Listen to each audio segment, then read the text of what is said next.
Hey.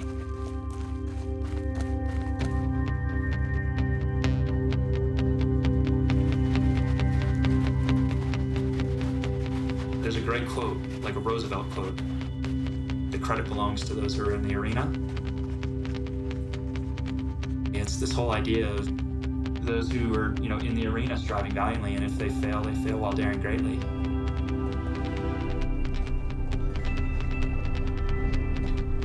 I think what this provides you is this arena where you're gonna dare greatly. You may fail, you may not finish. But damn, you're gonna give everything you have.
Take your cigarette from its holder.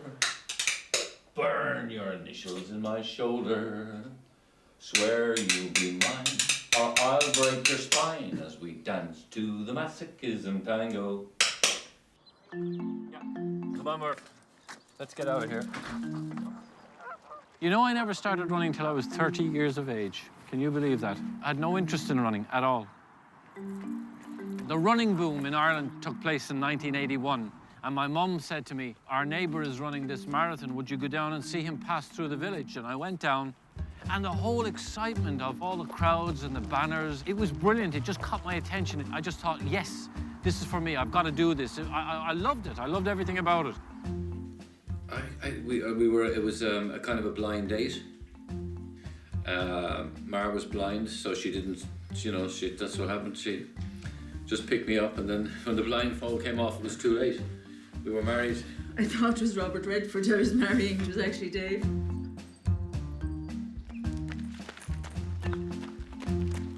I was on the internet one night. I discovered that there were two gentlemen attempting to do the 4 deserts, complete the 4 deserts in 1 year. And I thought, that's cool. Instantly, I looked and I said, I have to do that. One group of thought thinks I'm pretty crazy, that there's something wrong upstairs. And a lot of other people think, good for you. I think some people, when they get to maybe 50, they're inclined to think that they're getting old. And Dave doesn't think he's old.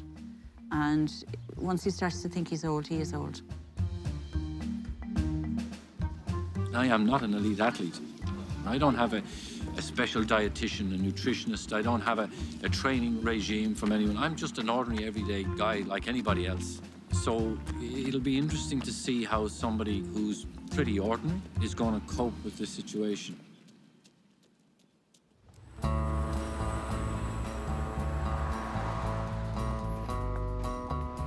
Yeah, so this is Bloomsbury Square. This is actually one of my favorite spots in London because just this little green spot in the middle of all this great concrete and buildings. But this is my office here. This is Victoria House. This feels like home now. I've been here long enough that it feels like home. Probably as young as I can remember, I wanted to be a professional athlete. My dad was a great athlete. We were, an athletic family. We always spent time around sports. We used to play wiffle ball, and I'd be, Julio Franco, and with the bat over your head, and Carney Lansford from the A's holding, Ricky Henderson. I was all of them. I played independent professional baseball for a couple years after college, and in college I had a major shoulder surgery, so it was time to call it quits. That was it. Never looked back since. I haven't thrown a baseball since. 2 years ago, when I got to London, I was going up the escalator, on the tube. You have the people who walk up the escalator on the left and the people who stand on the right. And I walked, and I got to the top of the escalator, and I was like, out of breath. And I was like, man, I'm 30 years old. Like, I've been an athlete my whole life. I can't be out of breath. I just started taking up running. And then I was just looking for a race, and I saw the Sahara Race online, and I hit enter, paid the money, and was like, I'm going. No matter what, I'm gonna figure it out. That was my first race. I hadn't even run a marathon before. I hadn't even run a half marathon before. The most I'd ever run was a 10K, and I signed up for a 250K ultra.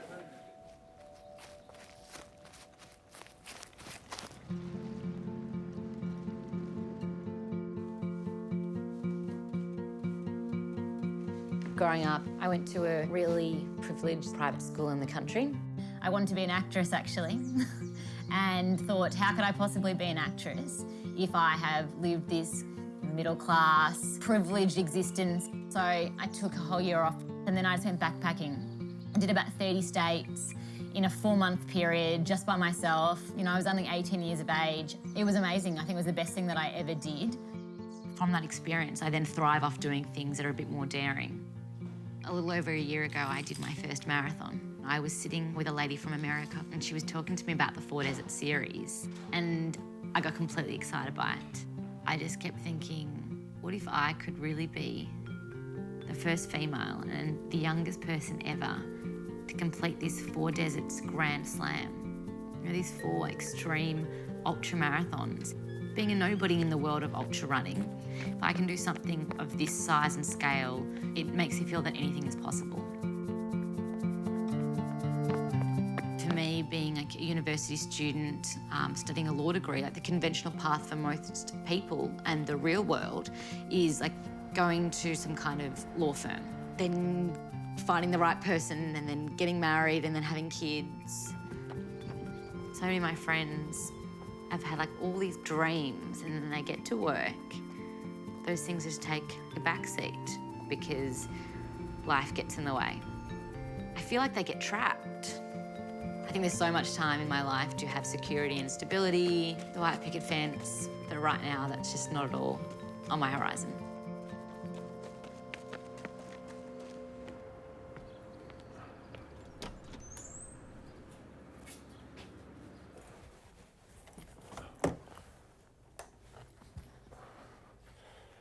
I do a weapons awareness program, sort of numerous weapons that have been found on the street,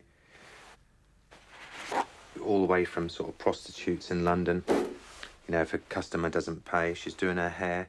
As he walks towards the door, she'd pull that out and stab him. And she'd made lipstick, but that's wood. She's got a bit of dowel, she just has that in her hand and stabs you with it. 7,600 volts. Do you want to feel it? No. 1, 2, 1, 2. Left school when I was 15 and a half, no academic qualifications, and decided to join the military. It was a stepping stone for guys to go from that into an SF, Special Forces environment. I spent 4 years with bomb disposal, I worked with intelligence, went into physical security.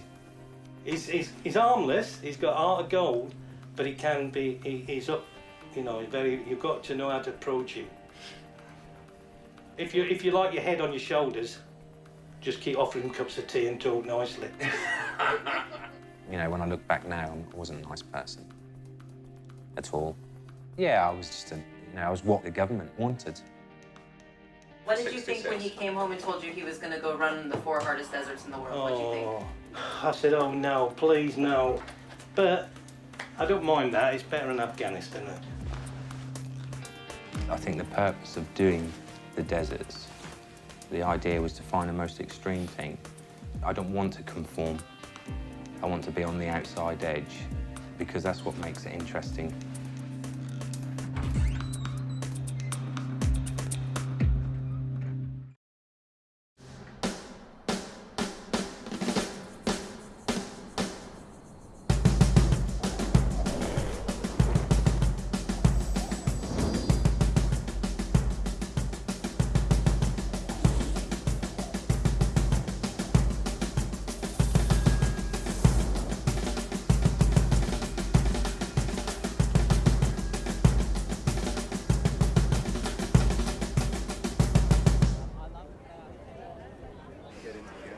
So 6 stations, you'll get it stamped at you. The race is not the hard work. The hard work is the months that led up to this.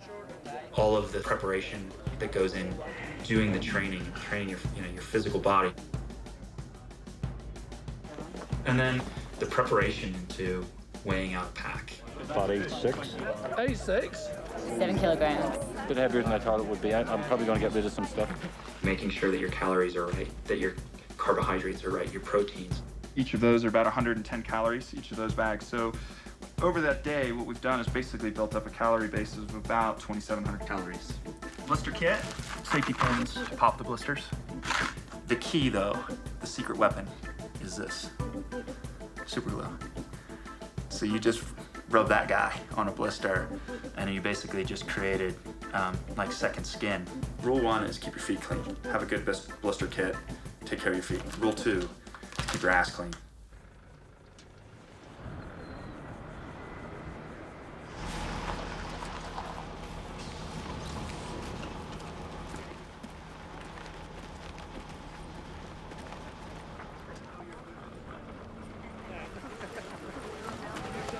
So we got here after 2 hours.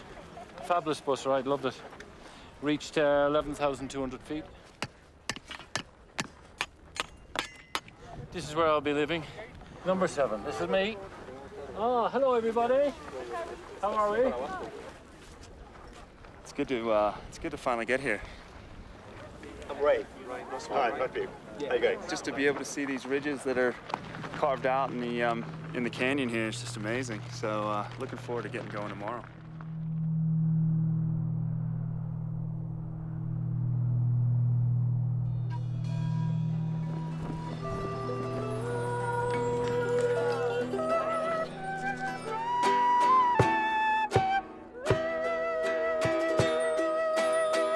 Good morning to everyone. All 145 people from 35 different countries. We wanted to wish everyone a very warm welcome to Chile. I wanted to first recognize some very special people here who are trying to finish the 4 Deserts Grand Slam. And that means finishing all 4 deserts in 1 calendar year. So could those people please raise their hands? Good luck. I've done marathons in the past, and I got bored doing that, so this is my next big thing. I had a cancer scare, and then I thought, well, is the way to bounce back and do all 4. No women have done all this in a Grand Slam year, so now there are 3 of us trying, which is brilliant. Hopefully maybe all 3 of us girls can cross the finish line in Antarctica together. It'd be quite fun.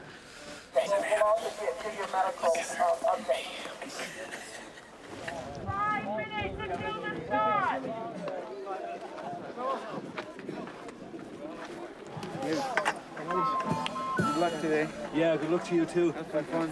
Best of luck, everyone. Thank you, Mary.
few percent who are true athletes, who are just true competitors.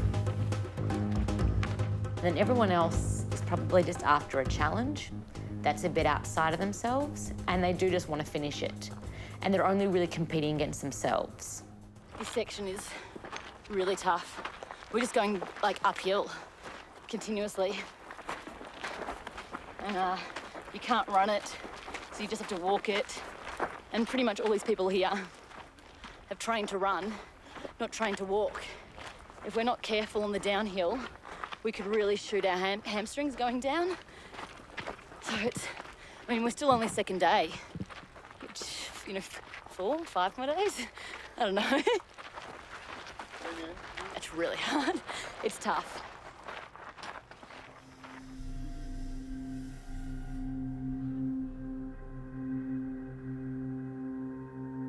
It's the bottom of an ocean about 1 million years ago.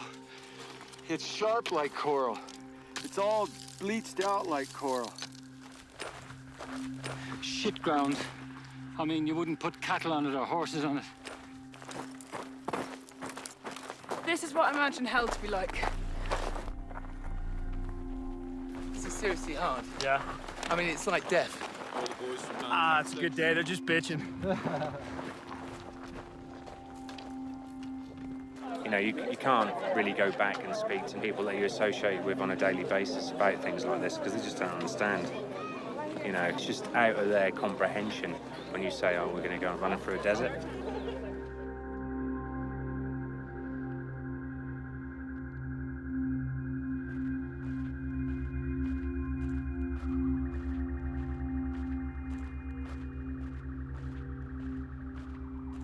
I'd like to find a way to convince myself at this stage that I feel good. It's like anything else. You know, you train to be an electrician, you train to be a plumber. Why can't you train your mind? Yes, you can, I'm sure of it. Some people are brilliant at it. I don't know what I am. I'm trying hard. I think of a big bowl of fruit. Oh, yeah. Pineapple and mango. Oh, stop. Yeah, and a cool glass of water. Jesus, it's not much to ask for.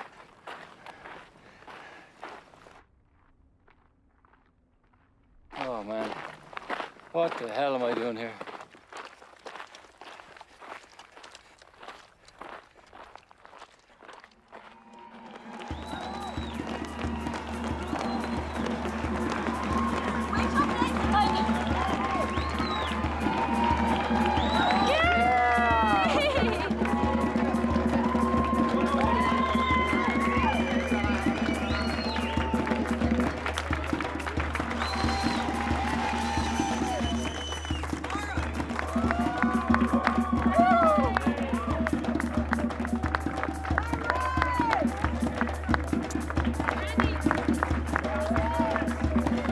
Thank you so much.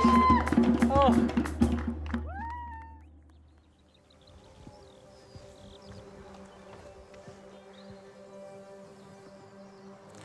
I had this banner made to remind me and everyone else of why I'm doing this.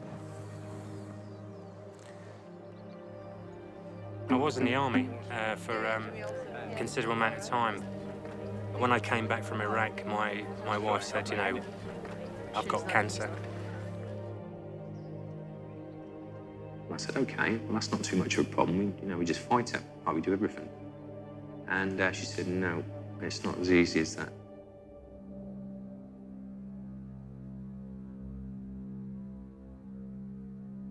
And that's what I did. I looked after her for a year at home.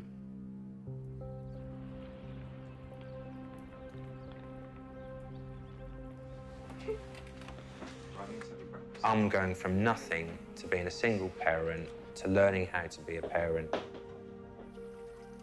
It's quite hard sometimes. It's mother would have done this or mum would have done that, and I have to reiterate to them, I'm not the mother, I'm the father. I can only do the best that I can do.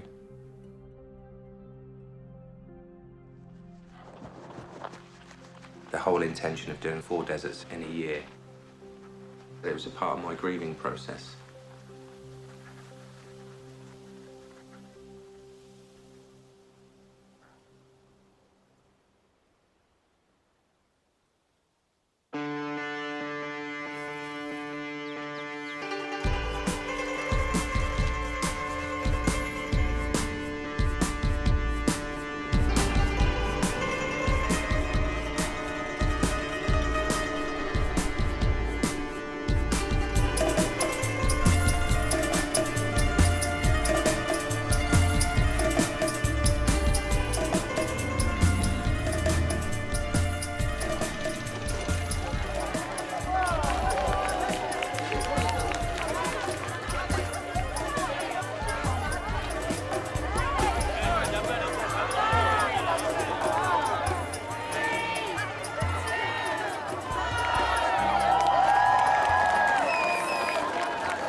I've had to work really hard to get here, like incredibly hard. You know, endurance running requires so much more time to train. It limits your time to see your friends, your family, dedicate to your work. You have to get up very early. Sometimes you go to bed late, even though you need to be in bed to recover for the next day. And you're always stressing, well, I'm at least often stressing that I could potentially get an injury. Phil, stop. There you go. Thank you. Go. I plan everything. And then when it goes out, I flip out. And then I have to remind myself, well, this is meant to be an adventure and I'm not really meant to know it. We're in the desert. Like, there's a lot of unknown factors here. Heat, terrain, things that I can't really control. And that's kind of why I'm here. Everything in my life, being at school, it is more routine. You kind of come out to the desert to break that routine and the monotony.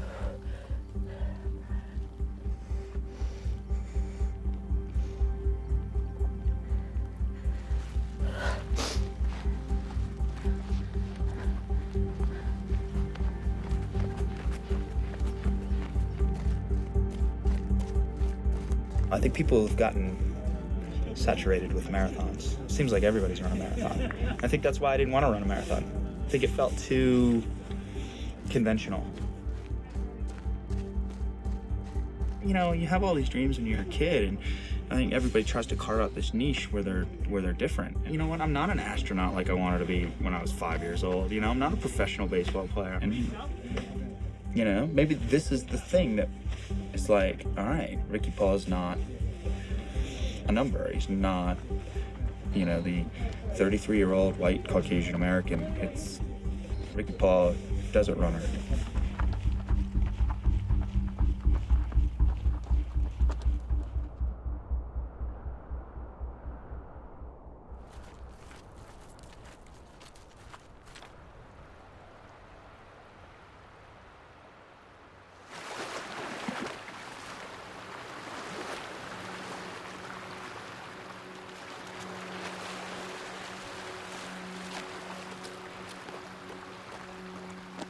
I've got all the things of running around in my head from home at the moment. I'm thinking about the kids, you know, why am I doing this? All that kind of stuff's going through my head. When I'm with someone, I'm all right. But being on your own, if I'm on my own for like 40, 50 minutes, that's when things start to creep in. You know, it's only been a year since I lost my wife, so... yeah. Hang on. Yeah, it's only been a year, so,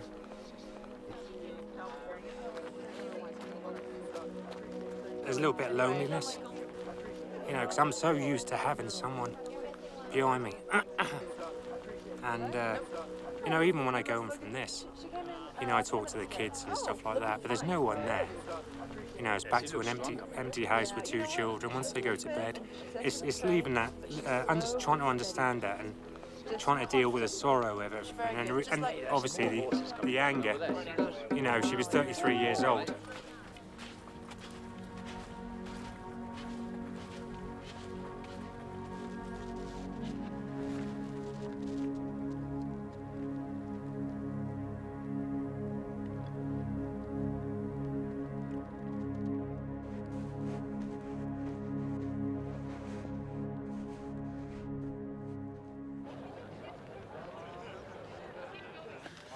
Okay, guys, this is the moment of truth. Is everyone okay? Their feet?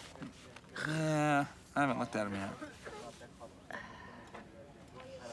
I think it's Oh. pretty good.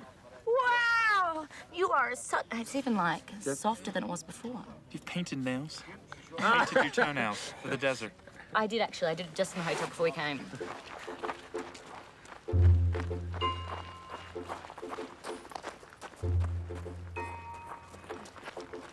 My feet are so sore right now. I've had friends who, we've been on holiday or something, and we're walking around the shops and they're complaining because they have a blister because their flip-flop is rubbing them in the wrong place in between their toe. You're like, Jesus, I remember this time, when I had 14 blisters on one toe, You're lucky to have feet, buddy, you know what I mean? Like.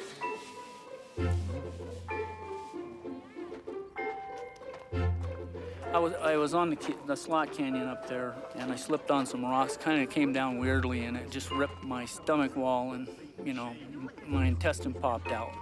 And so from that point on, I've been kind of putting it back in and continuing on, putting it back in, and it's, there's been some pain with it, but it definitely put me out of the running game, down to walking. There's nobody here at this race that doesn't have a high tolerance for pain, so looks like it's going to be a long one.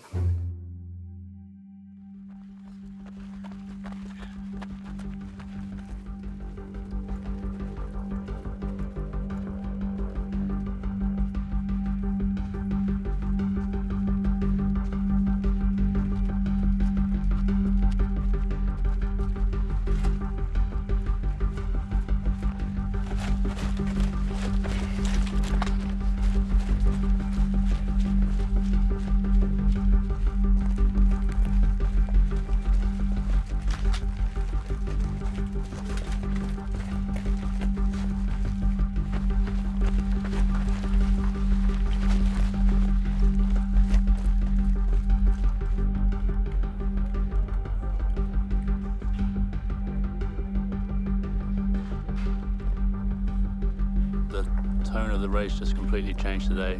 We had a very easy start in terms of temperature, and now we had very hot. We had a very difficult final leg. People dehydrating, getting heat stroke. It's 7:30 at night and it's scorching hot. I mean, it is. Can you feel it on you? Unbelievable.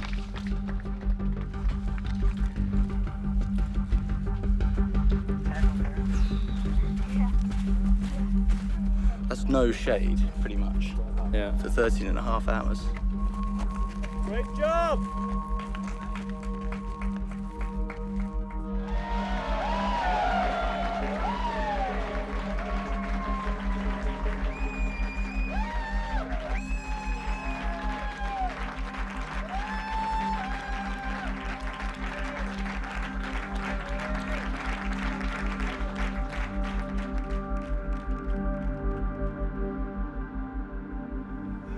Down that back there mountain.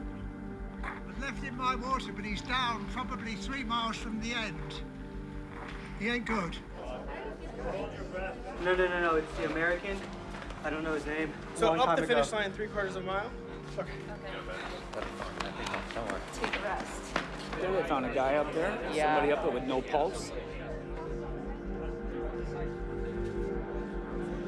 It's giving a little bit of buzz to camp, but not the wrong kind of buzz. We need five guys. I don't really know. They just want 5 guys to go and help someone off the hill, but it's 5 k's away. We don't know the size and weight. Don't even know what condition it's in.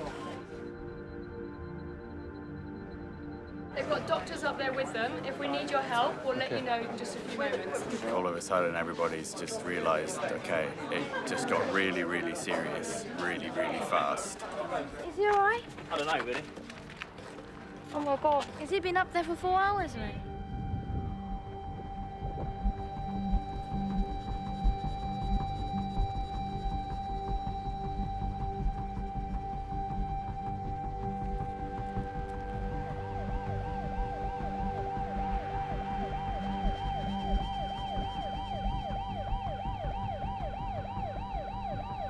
So he got down to an ambulance, and as soon as we know more, we'll let you know.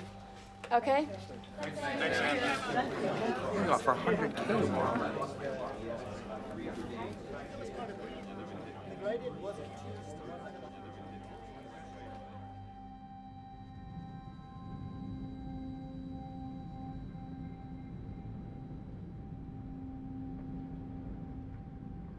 $100K.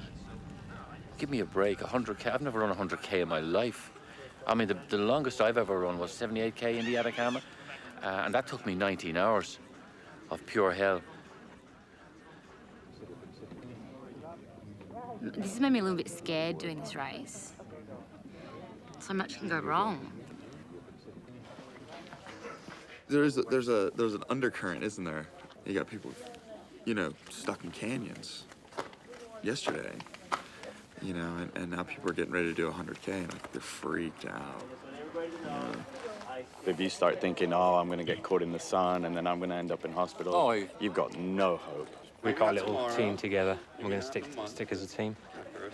And just the most sensible thing to do, especially after yesterday. It's going to be a slow one. Nah, you can't even feel confident until that long day's done. That one is going to cause a lot of carnage. And, yeah, I've got a total respect for that day. At the checkpoint. I read about Lisa beforehand. I was really excited to meet her. We just kind of clicked. Lisa said something about you don't want to do the long day alone. And so I think naturally we assumed we'd go together. She's very experienced. I thought doing 99Ks with someone experienced, with like the highs and lows that you get would be really helpful.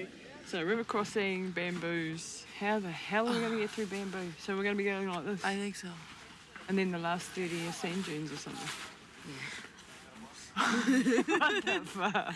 We are literally going to war.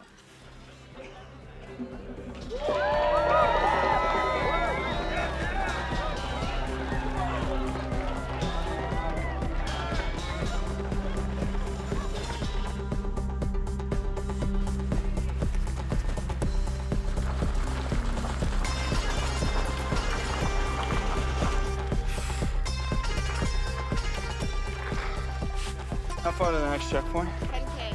Okay.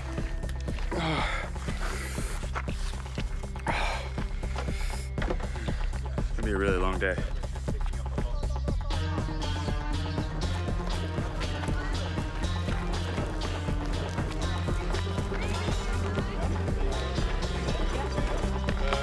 Let's go.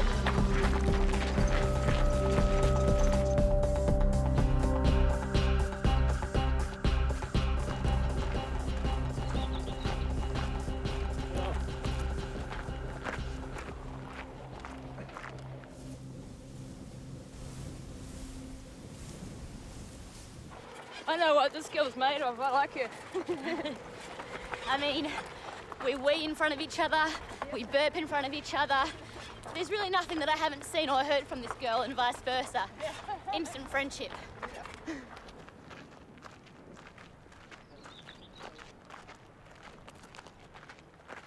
Yeah, you know, we were saying about our little team. Yeah, we've got a little strategy and it's working terrifically. Yeah. You know, all these friendships, I mean, you know, that's what it's about. You know, what we talked about, you know, building relationships and actually sort of giving a shit about other people.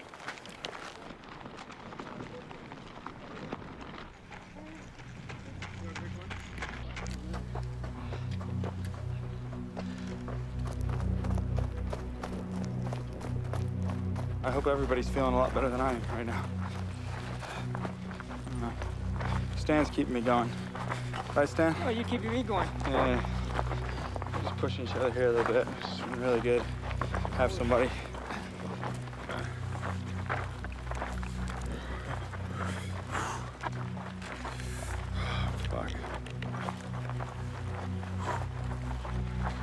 it's a lot hotter than it looks out here.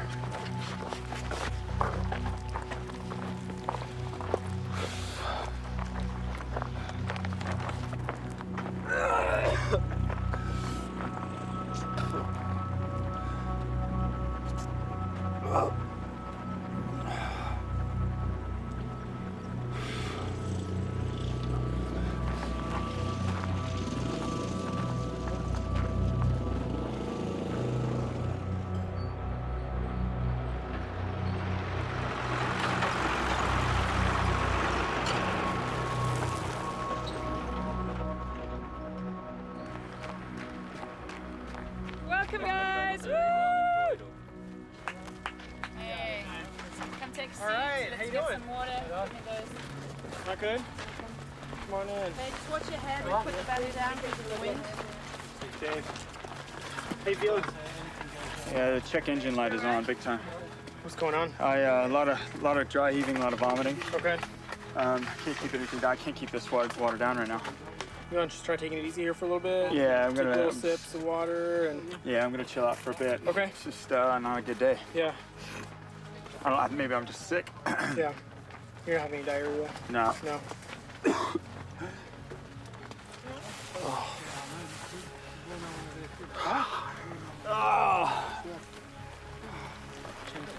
It's raining in the desert.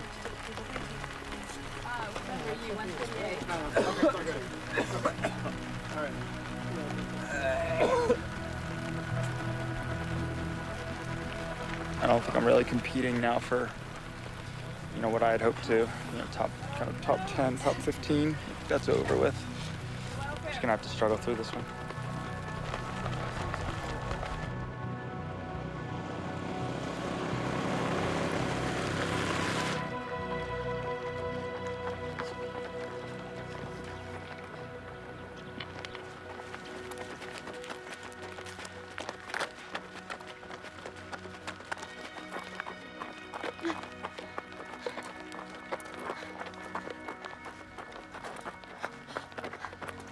Well, we're heading for 75 k's and the sun's come out and it's just fucking ridiculous.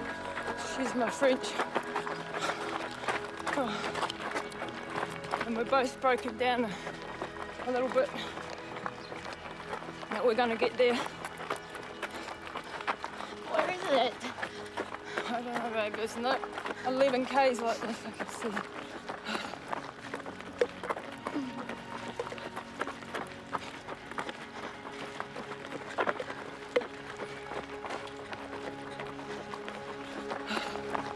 Is it 10 or 11? Yeah. We've been going for There it is, I see it there. Where?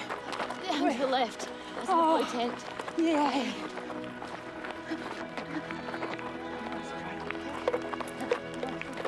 Yep.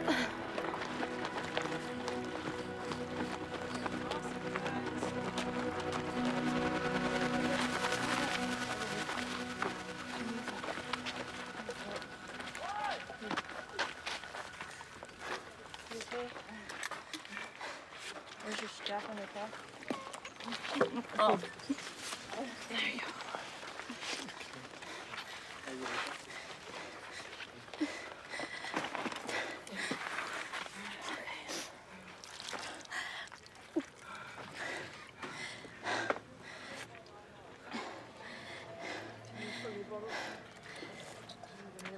It just felt really longer than 11 kilometers.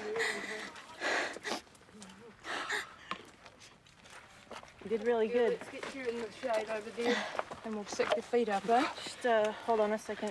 I just wanted to make you a little lightheaded. So here. You did really good, guys. Oh, good, thank you. Oh. Oh. Oh. Oh.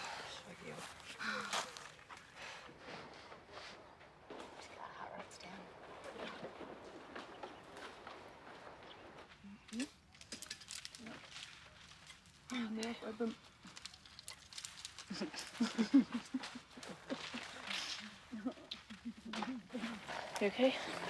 Are you Yeah. still lightheaded? A little bit, but I'll be okay. But then take it easy, hey? Oh, yeah. Oh, yeah. So don't kill yourselves. You're the top 2 girls, so. It really hurts. Okay. There we go.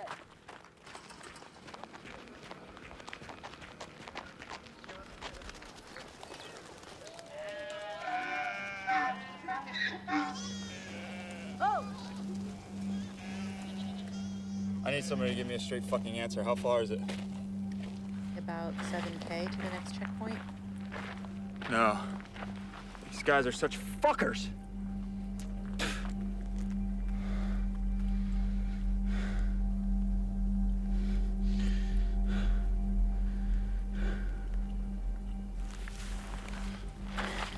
Stay close to me, because I don't know if I'm gonna make it.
Where's the med tent? Tell her I've thrown up about 37 times. Tell her it might be 39.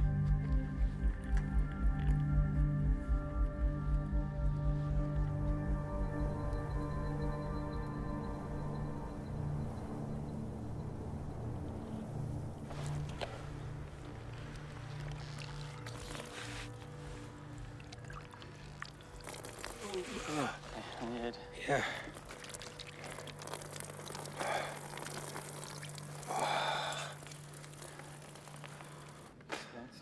People say, well, it's quite hard to do all 4 in a year. And they're right. It is hard. This is a long, long journey, isn't it?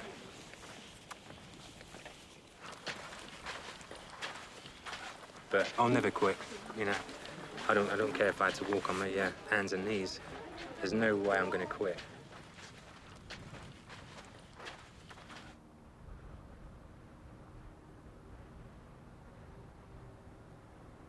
There's a lot of people still out there, so we're kind of in the mix of trying to still get some rest and wait out for them. Yeah. It's like the walking wounded. It's like this hobble.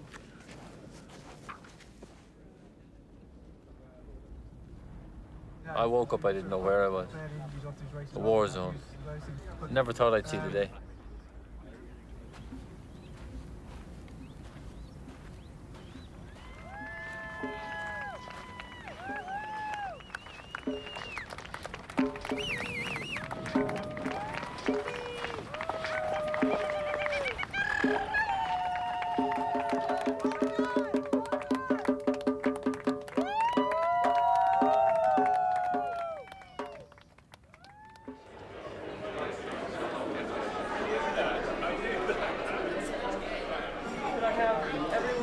Attention, please.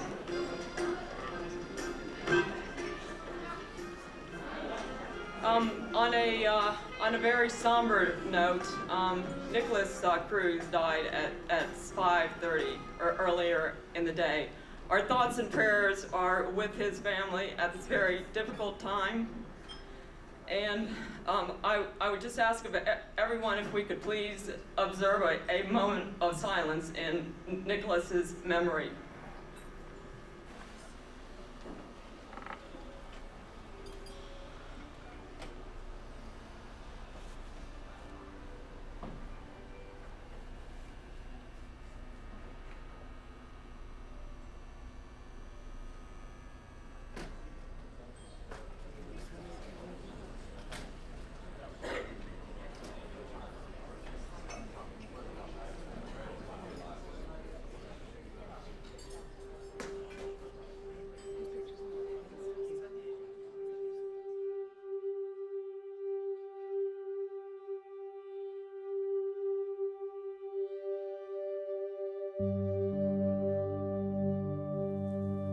When Nick died in Gobi, it was like a horrific experience, but it made me realise you have to be completely self-reliant in these races. It's easy to believe that you can be rescued, or you won't get to that level of dehydration, or that you won't pass out, or even if you get delirious, you will be able to deliriously get to the checkpoint. There's a limit for everybody. It can be fatal. And that's something that I have to remind myself at each race. You know, life is worth more than pushing your body to that level.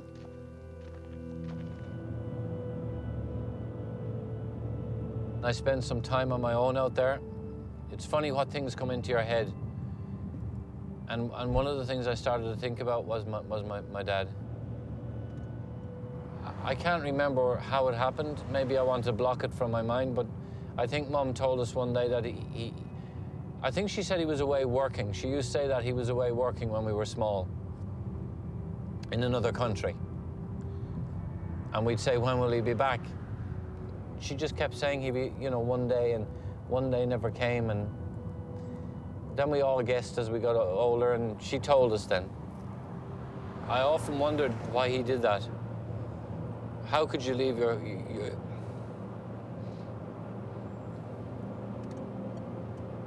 I don't know. How could you leave your kids? And he did. I don't talk about him a lot, to be honest. It's a long time.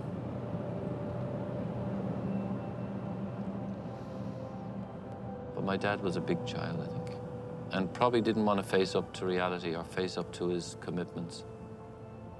So maybe that's why we go always trying to achieve, always trying to prove yourself that you can make something of yourself, you can make something of your life.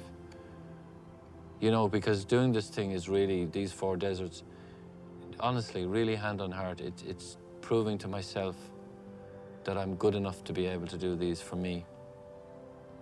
It's not for Mar or the kids or for television or to write a book or anything. The real truth is it's me against me. Yeah. And whatever it takes, like, I'm gonna do this. I always said if I have to finish on my hands and knees, screaming, then so be it, because I ain't giving up. I know Mar isn't too happy with that, but I'm not giving up. I'm gonna do this. And I just hope, you know, Holy Spirit, that the good Lord above keeps an eye on me.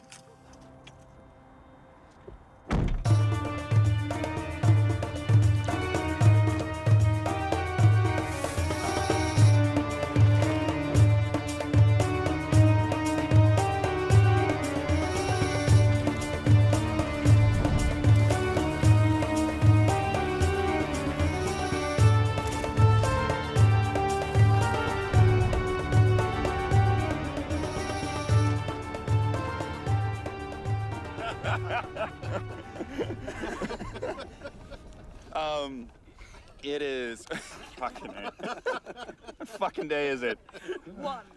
Sunday. Yeah. It's day 15 in our book. Fuck. It's day 1 of another desert. We're in the middle of the Sahara. And I think we're in pretty good spirits because we haven't started the event yet. Don't take it easy. Head off easy with the rest of the guys, except Ricky, of course. Ricky's going to set off at about 200 miles an hour. Because he's wearing red, Ferrari red. I will have you know that I'm changing jerseys and going with a snowflake white.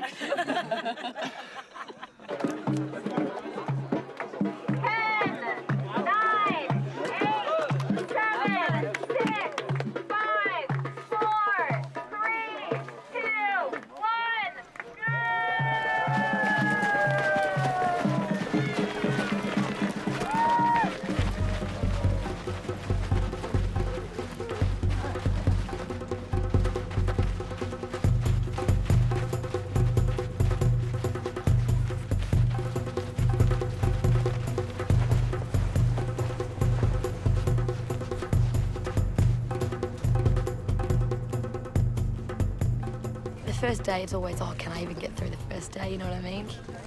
It doesn't go away. It does not go away, the feeling of, am I going to get through this?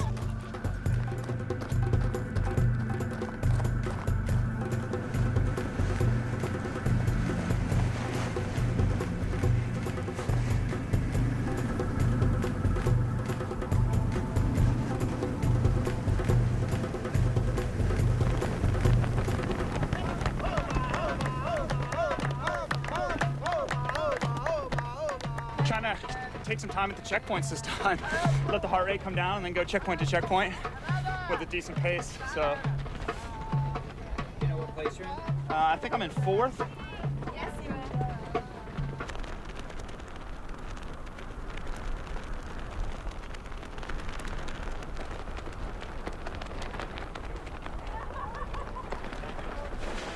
This is what's checkpoint to.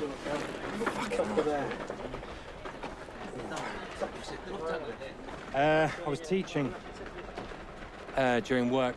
I was demonstrating something that I maybe shouldn't have done, and one of the guys grabbed my legs and ripped it. I mean, I couldn't even stand. I was in agony. Yeah, I tore my ligament. So I've had, how long's that been? 6 weeks. You know, physio just said, give it your best shot, right? I said before I even come I was going to suffer, so there's no shock there then.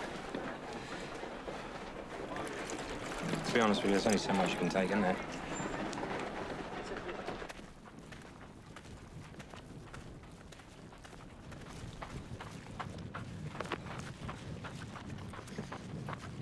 It's incessant, the sun. You can feel it burn, but come 12 o'clock, it's going to get worse, so I need to get out of this bloody sun. So I've got to keep this up, keep this pace.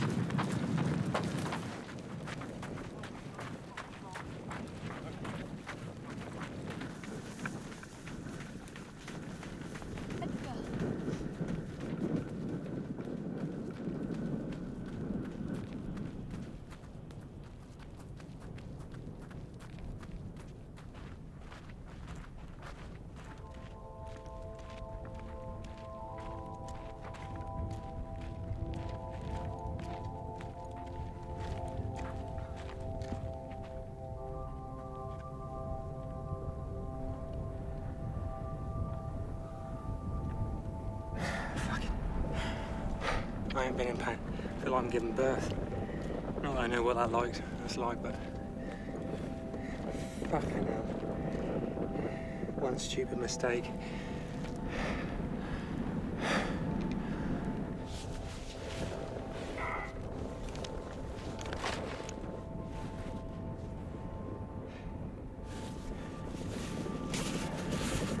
What for does it say? Kiss my ass at the moment.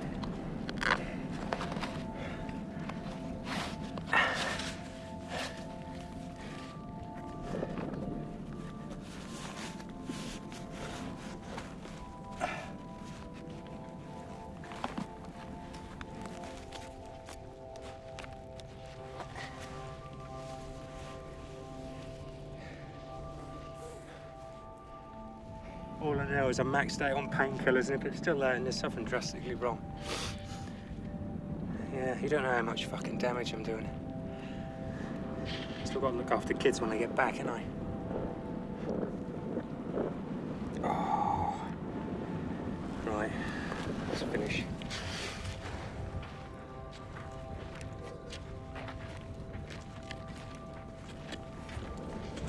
You know, my son's 13. He's you know, he cooks for himself, gets up in the morning, makes his own packed lunch for school, irons his own clothes. How many 13-year-olds do that? You know, he's so motivated. I'll tell you what really impressed me was I had a friend say, you know, how's your dad been at parenting? And Kyle said, my dad's really strong. He's a really strong parent. And I yeah, brought old tears to my eyes. And I thought, fucking hell, because no one ever tells you you're any good. People just expect you to be a parent. So, yeah, they're good kids, but between me and you, they would prefer to have me at home, you know, which is natural anyway, innit?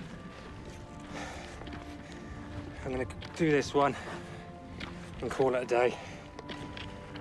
I've said my piece upstairs anyway. I just hope I've done the right thing by her.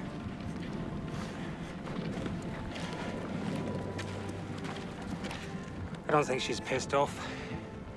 I'm surely not pissed off.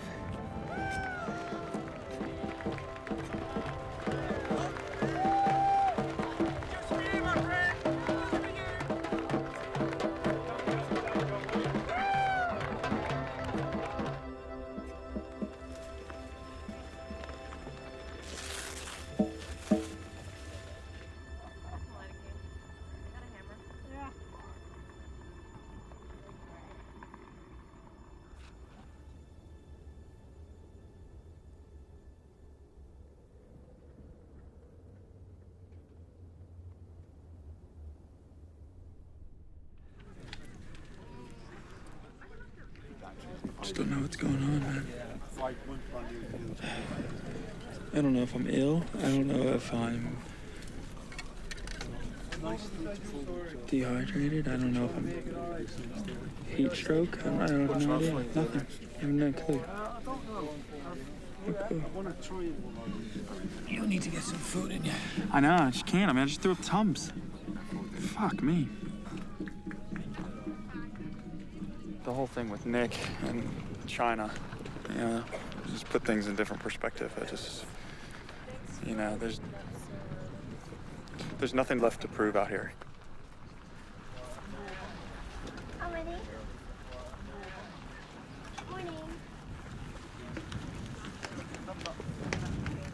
A little better? Still cramping quite a bit. Today's gonna be a little more intense than yesterday. Yeah. So, particularly if you can get your body in shape, the first stage will help you because the next couple stages are harder. Yeah.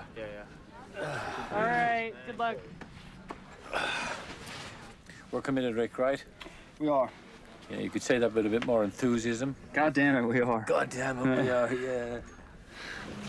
Focus. I'd stretch, but it just causes more pain. 2 minutes until it starts. 3, 2, 1, go!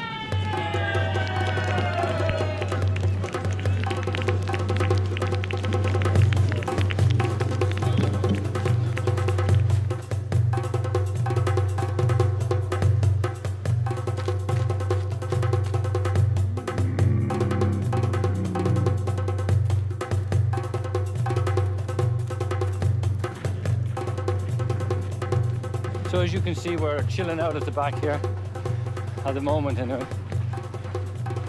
We'll make our move later. Yeah, we're going to make our move. We're going to pass most of the field. I think, you know, probably from checkpoint 1, you're just going to see a blur. I tell you what, I probably wouldn't be out here without Dave, so kind of like having Dad along, you know, make sure I'm all right. If my dad was a short, scraggly little Irishman. Oh, you say the nicest things, Rick. Really. Never thought I'd hold back the 56-year-old. Oh, lovely. Oh, it gets better by the minute.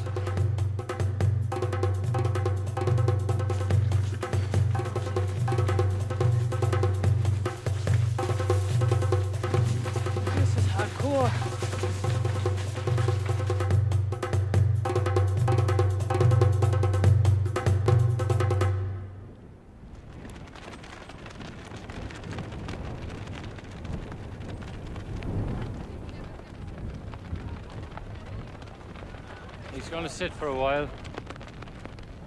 I know what's going to happen.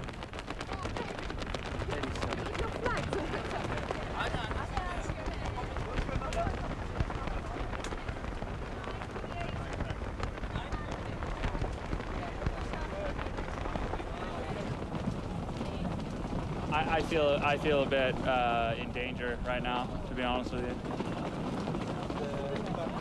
My resting heart rate's at 90. Fuck. Like, it's usually at 50. I haven't eaten anything. I can't drink. Vomiting. I mean, this is the Sahara Desert, you know? This isn't Regent's Park.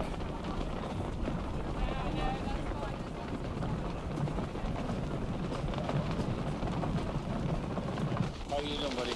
Yeah, you know. All right. You want me to hang around with you? No, man, I'm not gonna hold you. No, because I doubt that I'm gonna keep going. I doubt it. So. I don't want to leave you here, look. I don't want to leave you here if I can help. Yeah, no, I know. I really mean that. It's no big deal to me. Yeah, no, and I don't want to send you off alone either. But you know, I'm gonna be a while, and I'm probably not gonna continue. So. I think there's a bigger medical issue going on. Okay, listen. Yeah. You take it easy. Yeah, here. Okay. Yeah.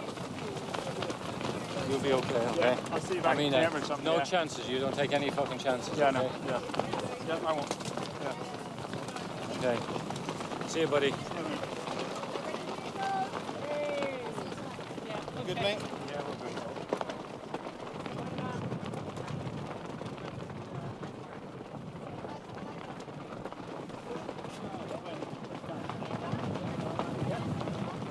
Trying to be mature about it, you know?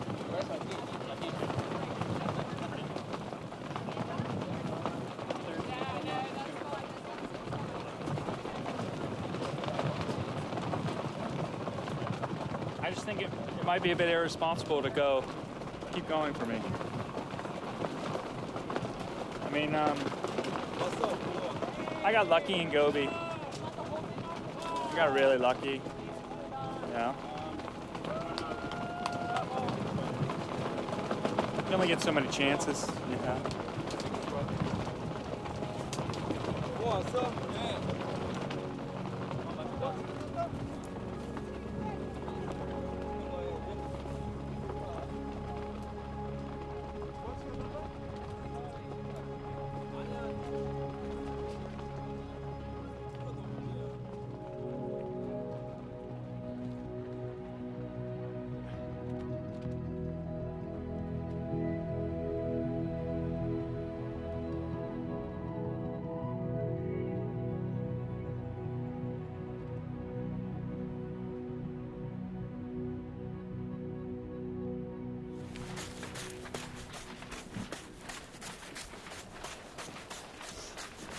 Dropped out.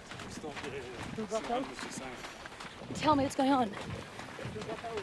Nicky dropped out. For good? Yeah. You doing a Grand Slam? Yep. Oh, holy shit. Yeah. Grand Slam, hole number 1. Yeah. I think with this race, it's just shown what a tough race series it is when you try and do all 4 in 1 year. You feel it each race. You start off, you feel fresh, but then after the first stage, it just really kicks in that you've already run 300 miles in the desert. And I think all of us are feeling that this time.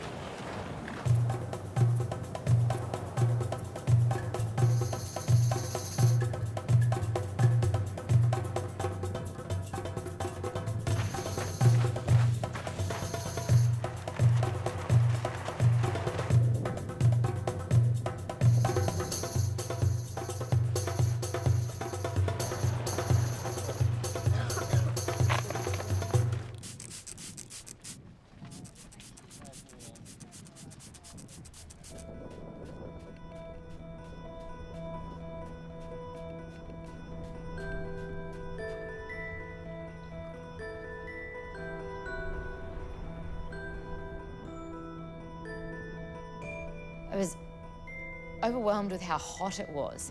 It was so hot. And so I didn't want to sit down at the checkpoint. I just wanted to get to the finish line. And so like I leave the checkpoint and I head off and I just keep going by myself.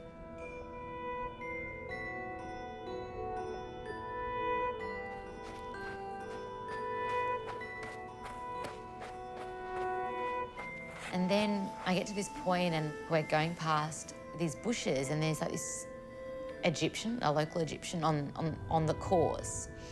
And I was confused why he was there because you don't really expect to see people in these races.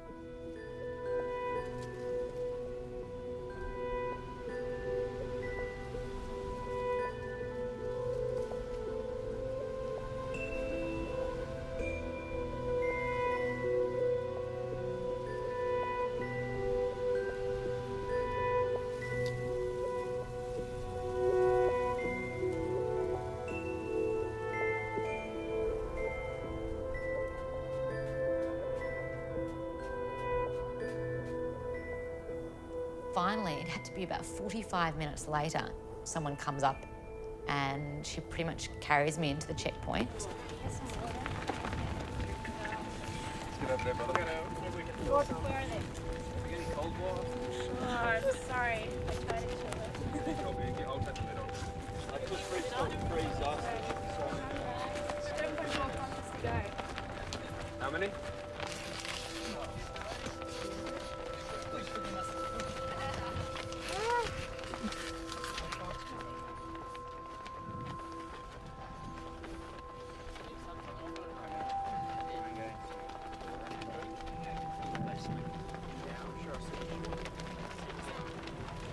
Oh, I don't know if I actually can go. I'm just really confused about what's the best thing to do.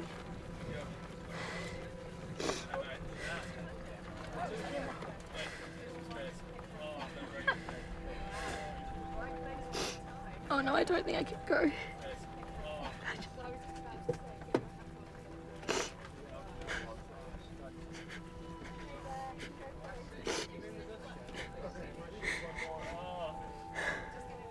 This has just like changed this whole race for me. Oh god, actually I don't feel very good. Avi. I just think I'm gonna go to camp. I think I'm gonna go to camp. What's that? I just think I should go to camp actually. Okay.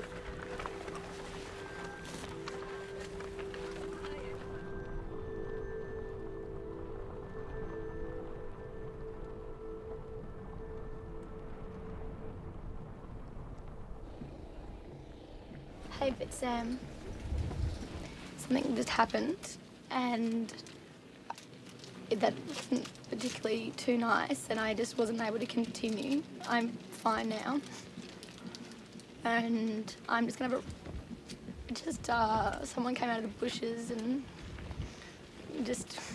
I'm okay, I'm completely fine. I'm just a little bit in shock. I mean, I didn't then find anyone for 45 minutes after it happened. I was blowing my whistle and no one was around. And then I tried to run and catch up to people, but my heart rate was going really quite fast and... Yep, but I'm okay. I said yes, but I'm okay.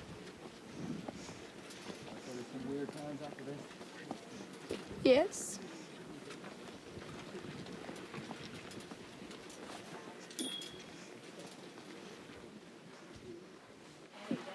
I'm in my Louis.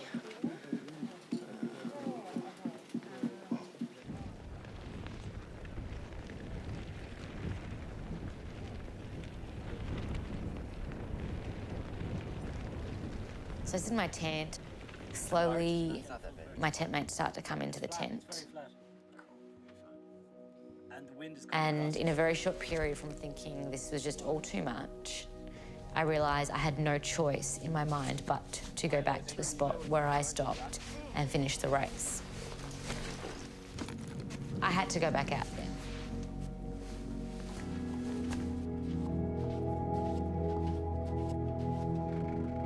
I'm not going home telling everyone that I completed the race but not having done 250 kilometres. because that's what I had signed up to do.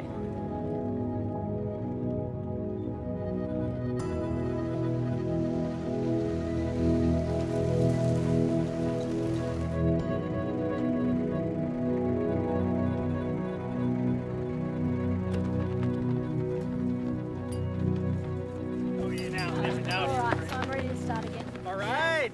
Let me get this started. Oh, yep, okay, I'm ready. Go for it.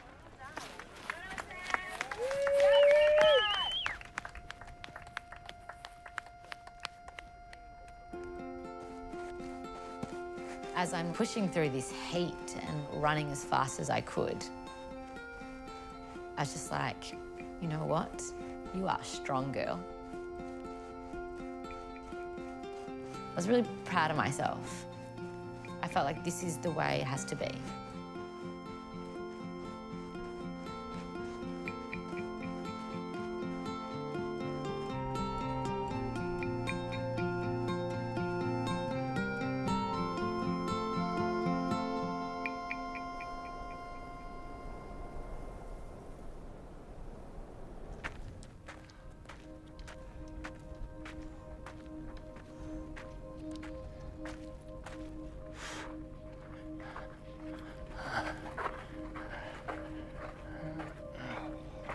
Well, man. Yeah, good fight.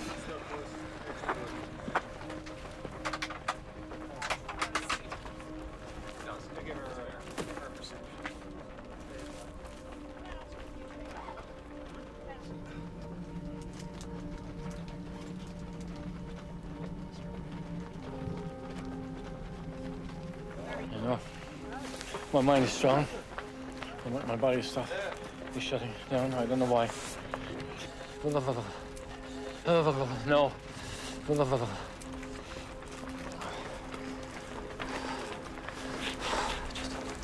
I just need to come back, you know. I just need to come back from this.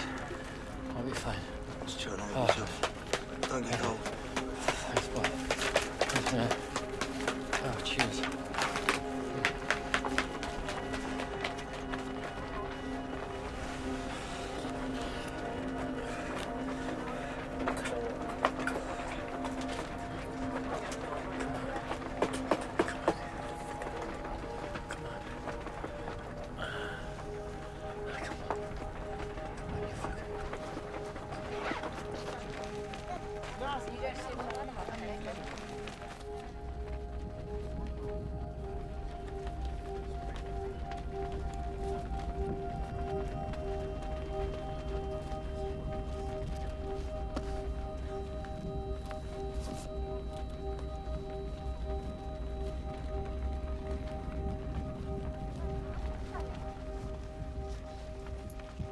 The problem is that if you don't eat because you've been having diarrhea, Yeah. then you start breaking down muscle tissue so you can get through Yeah. the race. Yeah. And that affects your metabolism, that affects your kidneys, that affects your hydration. Okay. And when you came up here, I was really scared you can't do that. Okay, Okay? okay. All right, so I want you to I was- rest here for a little bit. Okay. Okay? Okay.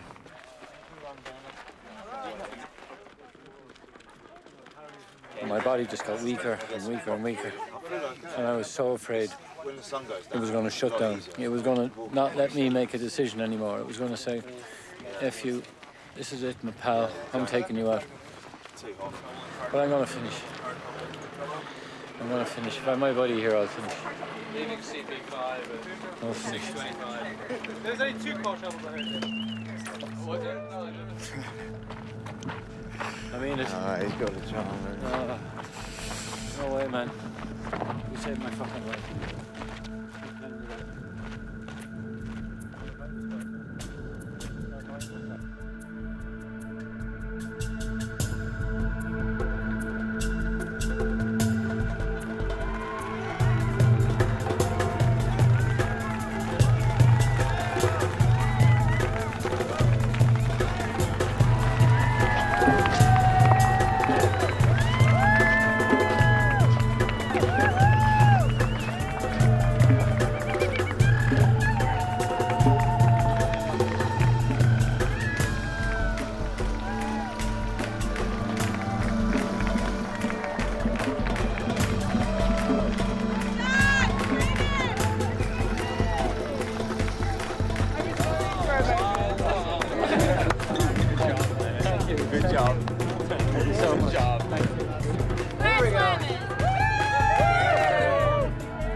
think the thing is if you start something, you should finish it. And that's why I'm going to go back and do the last desert, the Antarctica. I've just got to get my head right to know that I'm going to go and do another desert. Do I feel like failure? Nah, not at all. No, because when I come home and I close the door and the kids are there, they don't see it in that way. I like the fact that I've got, 2 other relationships in my life now that I never had before. Yeah, I was happy that I had children, but I didn't know them. So yeah, I've learned a lot really over the last sort of 12 months. I think, to be honest with you, that's what my little preparation was. She was preparing me for this. So, you lose one life and you save another. That's the way I look at it anyway.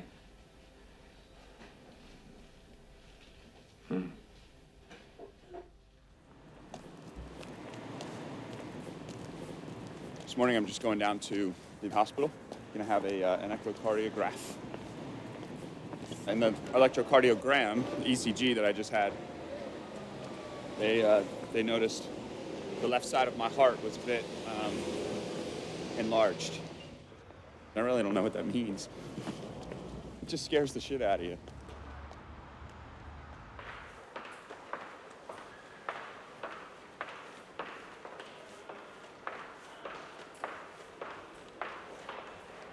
This is the right atrium here. There's a tricuspid valve opening and closing.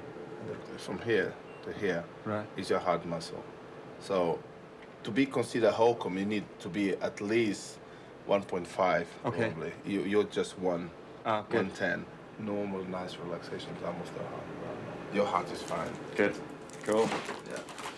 Doing your 250 Ks. Amazing, well done. No. Thanks, man. So, Appreciate it. Yeah. Have a good one, all right? Yeah. Take care. Definitely. Okay.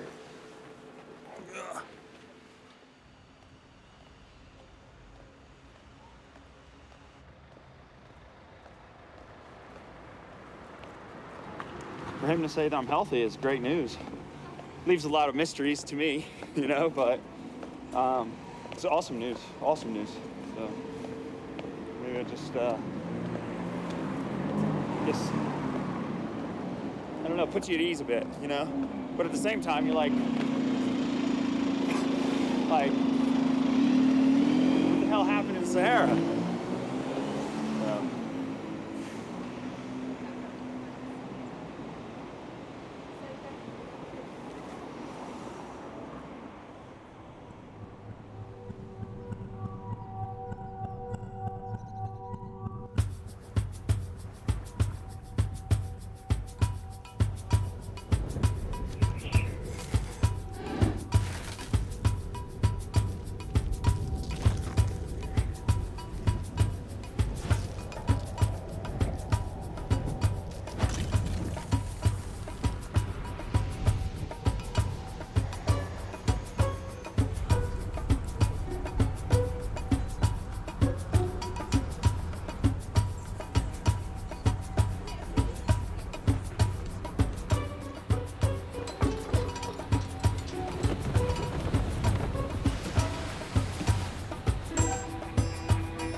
At last.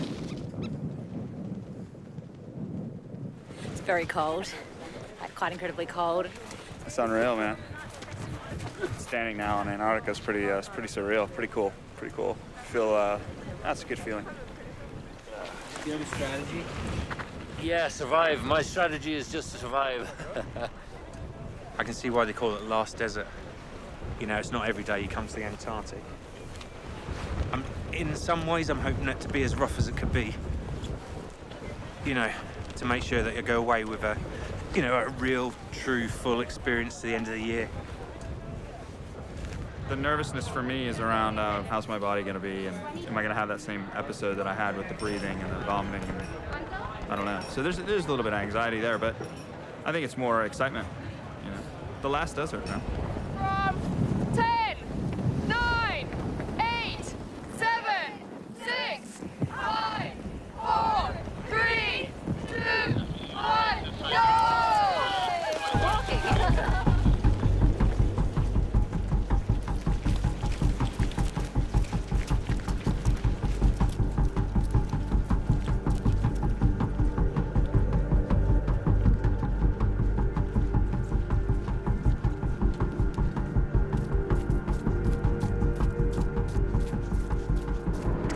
Mentally knowing that you don't have a certain amount of kilometres to do. Your objective is to just do as many as you can do. All I want to do is get through as many of those loops as I can, because if I don't, I'm going to have to make it up somewhere else. It means I'll be out in this environment longer, and you don't want to do that. But I'm also quite scared of this terrain. It can be deceivingly really deep. Oh, this is just, look, you couldn't even describe it. It's tough, really tough. I mean, you talk about running in the sand in the Sahara, try running in this stuff. I'm just going really easy, man. I think the snow's making me go slow. You know, so I can't actually over push it. Man, heart feels great, breathing's great. Been staying hydrated.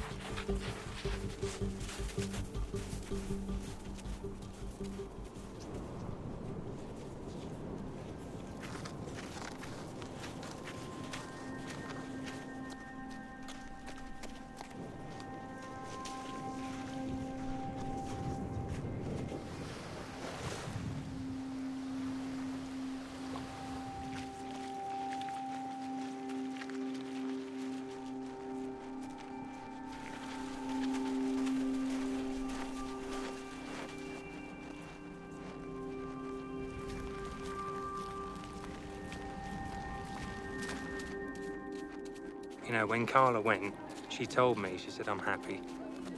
You know, I've had everything in my life, and it's my time to go. You know, and I think, well, we can all be angry, but things have a way of mending themselves.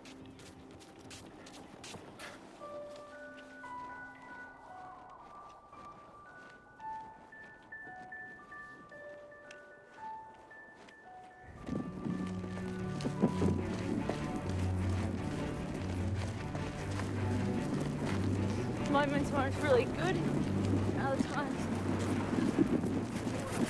the toughest thing in the world. I don't ever push myself so hard. Very emotional, actually.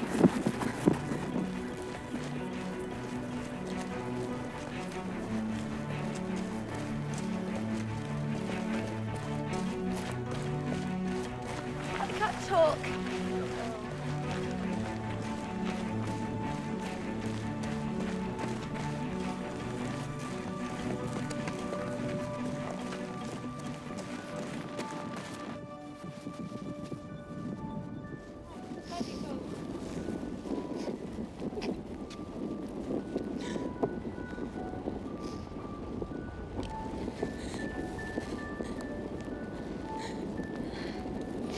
It's a very big day.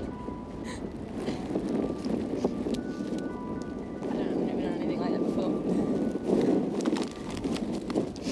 I thought about so many different things this time, you know, not just running. A lot more about family and people I've met on these races and my journey through the races as well. Because it's been like a massive year.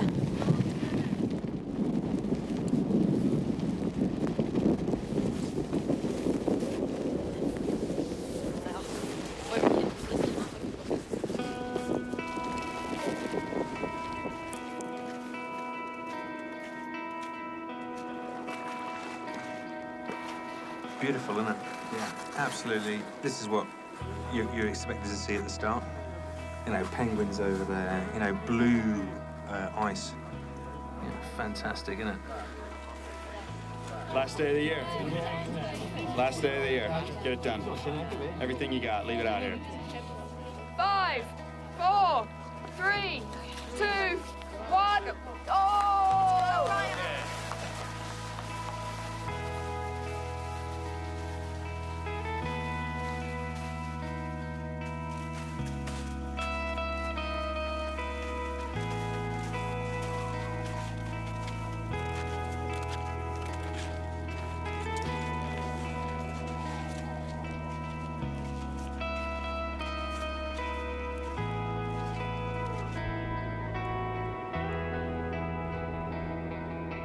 These things are such an experience that you live.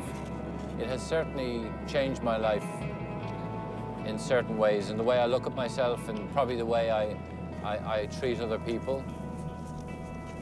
It sort of maybe even shows me that we're such complex creatures that we don't even scratch the scratch off the scratch. And it excites me because the more I find out, the more I want to know. The survival bit for me is not just the desert, it's the surviving the whole package.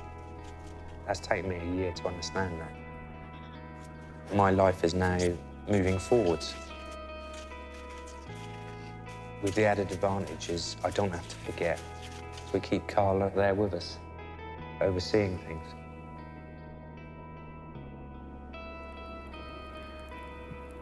Fuck, I'm happy, you know.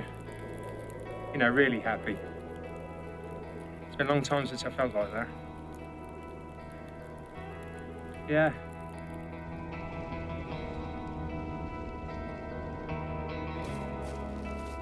The achievement of trying to complete this, it's raised certainly the bars of what I might have thought my limits were beforehand. You are like saying something about who you are and what you want to be and what you stand for. It's been incredibly humbling for me, which is, you know, never a bad thing. I think you can learn as much from failing as you can from the success. I hate to fail, but I appreciate it. I guess I appreciate it.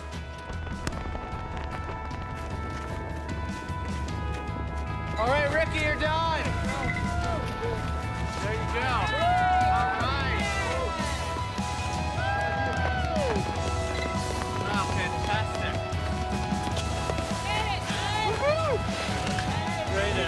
Great running this time. What a year.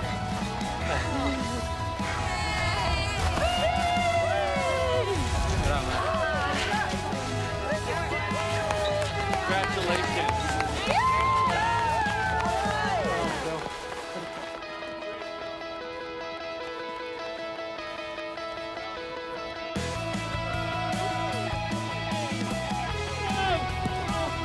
Well done. Well done. Well done. Congratulations. Thank you. Congratulations. All right. Well done, man. Well done.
I walked out to the edge of everywhere I'd been, a new world here before my eyes.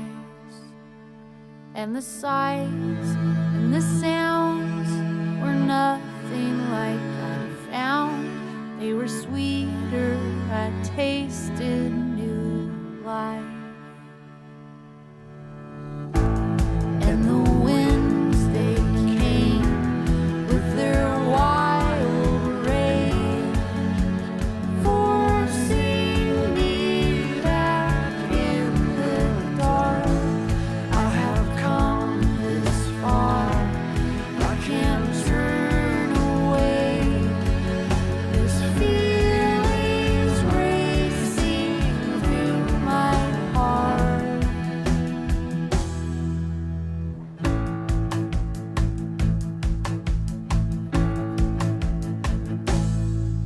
looking out